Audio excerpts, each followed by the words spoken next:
안녕하세요, 제니입니다.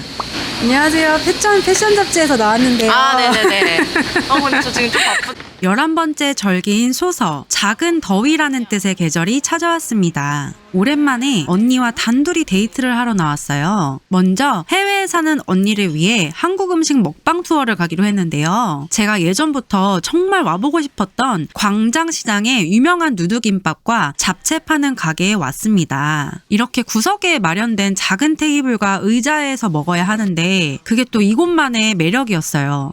누드김밥은 밥이 겉에, 김이 안에 있는 반대로 말린 김밥인데요. 위에 참치랑 고추장아찌가 듬뿍 올라가 있어서 정말 맛있었어요.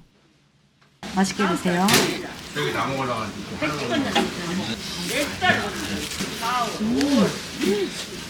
진짜 쫀득해. 쫄깃쫄깃해 면이.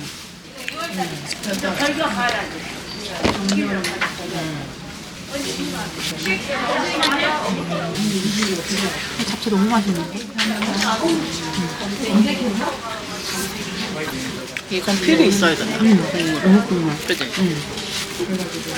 이거는 양파인가? 매워. 매워? 그리고 이거 되게 슬렁슬렁 마른 건데 맛있어 또 이게. 아 이거 두 개네. 아까 두 개 매웠어. 그 빨간 고추. 아 빨간 고추. 나 그래서 이게 너무 먹어보고 싶은 거야 맨날 TV에서 보는데 근데 딱 맛있다 진짜 생각하던 맛있는 맛.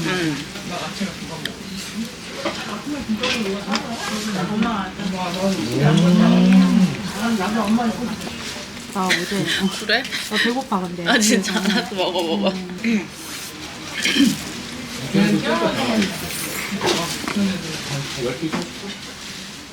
누드김밥과 잡채를 싹싹 비우고 나서 이제 본격적인 광장시장 구경을 시작합니다. 이른 낮 시간인데도 방문객들이 굉장히 많았고 상인분들도 바쁘게 움직이고 있더라고요. 이렇게 쭉 걷다 보니 쌓여있는 원단들이 눈에 들어오기 시작했는데요. 이 중앙직물이라는 건물 위로 올라가면 이렇게 100년이 넘은 원단 시장이 자리하고 있습니다. 여기 한국에서 가장 오래되고 가장 큰 원단 시장인 거잖아요, 여기가. 동대문보다 더 오래된 거지.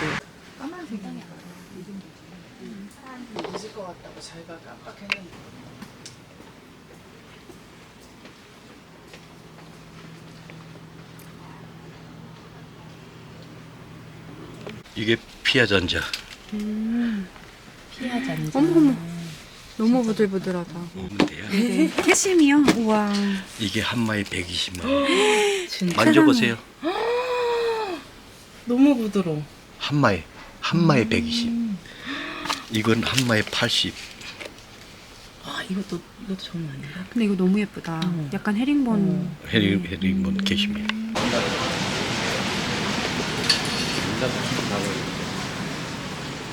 너무 예쁜 개량 한복 치마도 구경하고 나 다시 태어난다 봐. 나 이런 거 너무 좋은 거 보니까 조선시대 살나 봐. 너무 예쁘다. 아니 염색이 이렇게 삼배가 다양한 삼배는 근데 이제 광장시장 반대편에 있는 힙한 카페인 어니언이라는 곳에 들렸어요.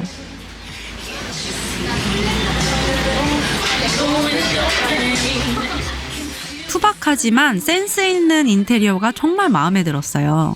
이렇게 이곳의 유명 메뉴인 라떼와 겹겹이 바삭한 크로와상 같은 파이를 주문했습니다. 이 위에 취향껏 수제 딸기잼을 올려 먹는 게 독특하고 정말 맛있었어요. 이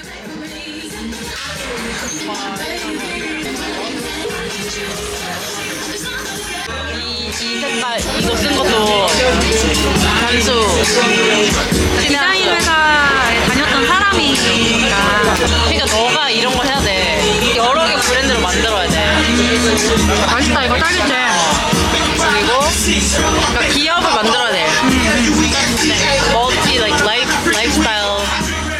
친절하시고 귀여우신 점장님과도 사진 한 장 찰칵 찍고 그리고 무엇보다 브랜딩과 컨셉을 아주 잘 잡은 가게라 마음에 들었어요.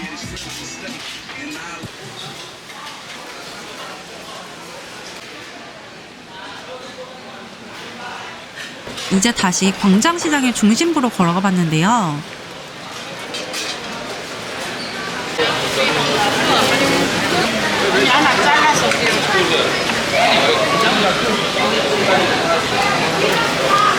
드세요. 자리 있어요.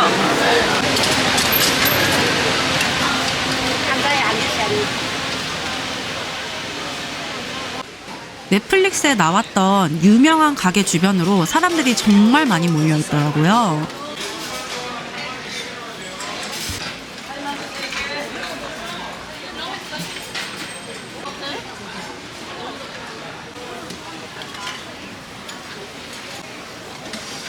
그 옆에는 이렇게 각종 절임 반찬을 파는 가게가 있었는데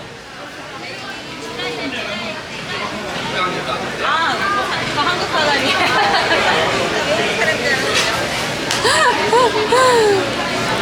이거 먹어봐도 돼? 사장님들이 정말 친절하셔서 이 초석잠 피클을 하나 사봤습니다. 약간 매콤하다. 너무 맛있다. 삼겹살 먹을 땐 괜찮고 여기 뿌리 쪽이 밖에 있는 거라 저거 세척하려면 바로 옆에서는 외국인 관광객들이 이렇게 햇반에 게장을 먹고 있더라고요. 여기 게장 맛집인가 봐요. 또 1950년대부터 스테인리스 그릇을 판매해왔다는 가게도 들려봤는데 외국인 관광객들이 떡볶이 그릇을 그렇게 많이 사가더라고요. 이번엔 제가 광장시장에 올 때마다 들리는 창신육회에 왔습니다. 육회, 녹두전과 함께 다양한 막걸리를 맛볼 수 있는 곳인데요. 여기서 저희는 천엽과 소간, 그리고 육회 김밥까지 시켰어요.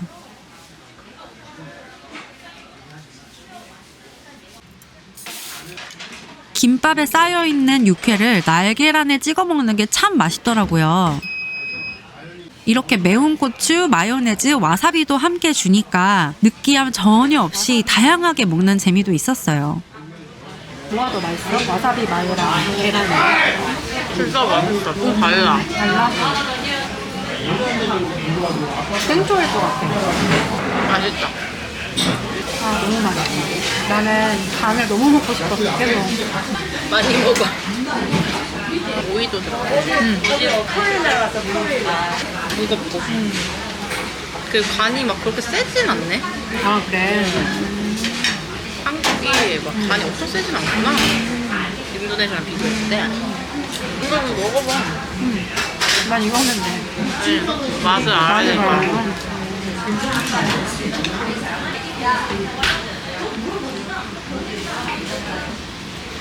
좀 징그럽지 않아? 근데 나 이런 거 좋아하는 거? 취향인데 뭐. 그때 통영에 갔는데 도미회 있잖아. 도미가 엄청 크잖아. 도미 한 마리를 5만 원에 파는 거야. 엄청 싸게 판다. 거기 시장 수준량 싸니까 통영은. 그래서 내가 그 엄청 수북히 쌓인 거 거의 내가 다 먹어. 나 그 정도로 좋아. 회도 좋아하고. 그래서 인도네시아 가서 이거를 근데 이거 소간은 삶아도 안 퍽퍽하고 되게 맛있거든. 아 진짜? 안 퍽퍽해 하나도. 그래서 너무 반가웠었어. 그래서 빨리 생거 먹고 싶다. 신선한 거 안 먹으니까. 진짜? 너는 근데 의미는 못 오겠는데. 너무 배불러. 나 대단하지. 다 먹어 이거 혼자서. 미쳤다. 너무 배불러. 너무 배불러? 일어나니까 너무 배불러. 이렇게 육회김밥도 싹싹 비우고 이제 한 10분 정도를 걸어서 세운 대림상가라는 곳으로 왔습니다. 이 중구는 제가 서울에서 가장 좋아하는 지역인데요. 특히 이 을지로 일대는 삐까번쩍한 최첨단 건물들과 오래된 철물점들이 함께 어우러져서 과거와 현재, 미래가 공존하는 공간 같아요. 그런데 이제 재개발이 본격적으로 진행 중이라 이런 멋진 풍경도 곧 볼 수 없을 겁니다.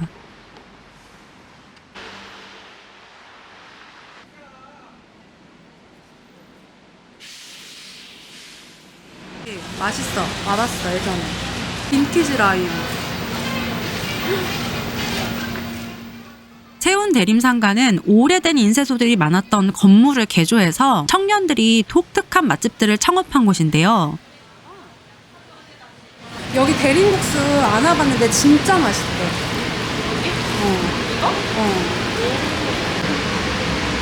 커피를 좋아하는 언니를 위해서 호랑이 카페라는 곳에 갔어요.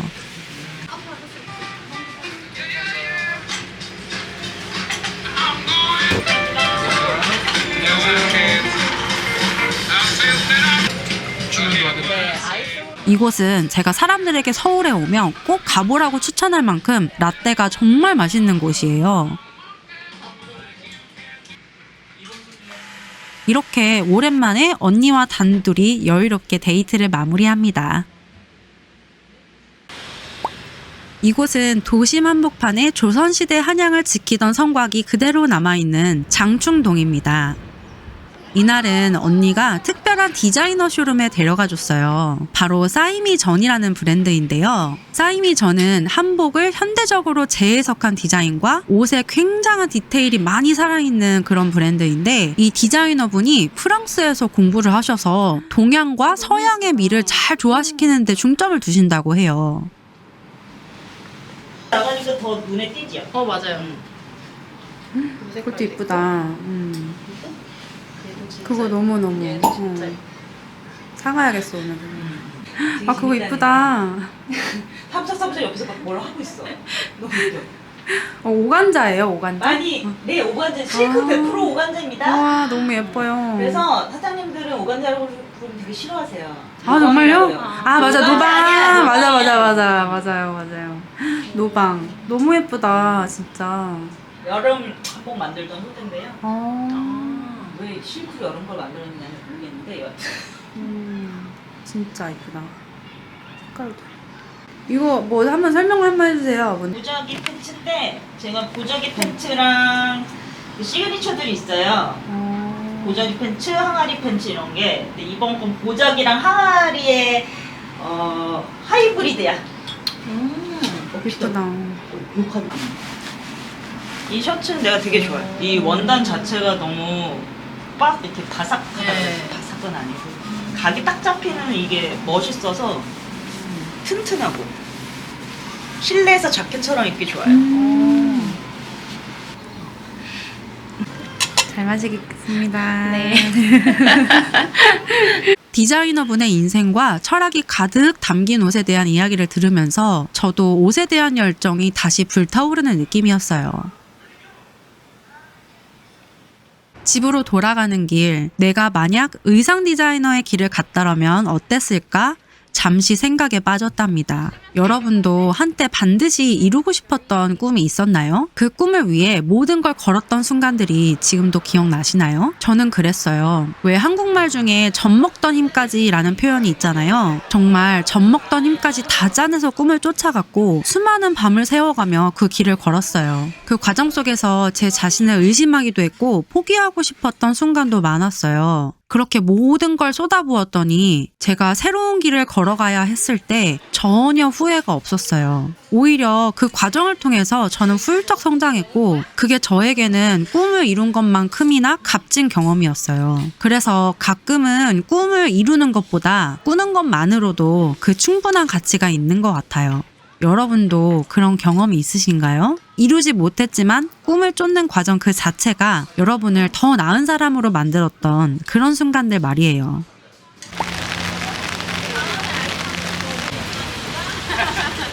비가 그치고 나면 본격적으로 더워질 거예요. 소서의 마지막 날, 선릉의 맛집에 왔습니다.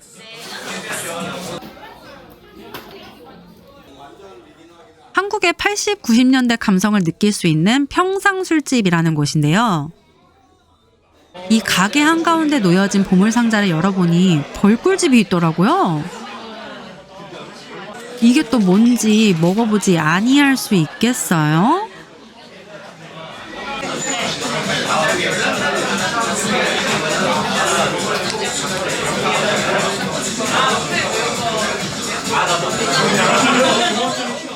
보기만 해도 혈당이 훅 튀는 달달한 벌꿀집이 그릇에 들어가면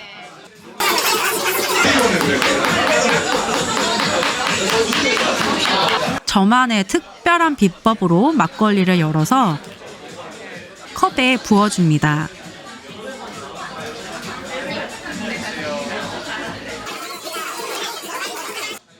달달하면서도 톡톡 쏘는 막걸리 한 잔 쭉 마시고 제육볶음, 치즈가 듬뿍 들어간 감자튀김, 컵라면과 참치마요 주먹밥 구성으로 만들어진 한상 차림 메뉴를 시켰어요. 왜 술집 가면 안주를 뭘 시킬까 고민 많이 하시잖아요. 그런데 여기 평상술집은 가성비 좋은 한상 차림으로 다양한 메뉴를 배불리 먹을 수 있어서 좋았습니다.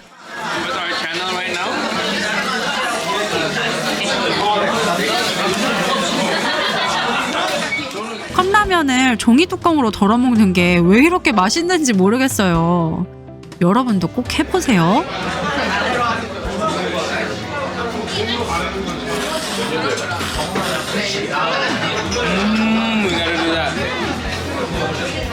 분위기가 무르익으면서 안주도 더 시키고 이제 인도네시아로 돌아가는 언니와 아쉬운 작별 인사를 합니다.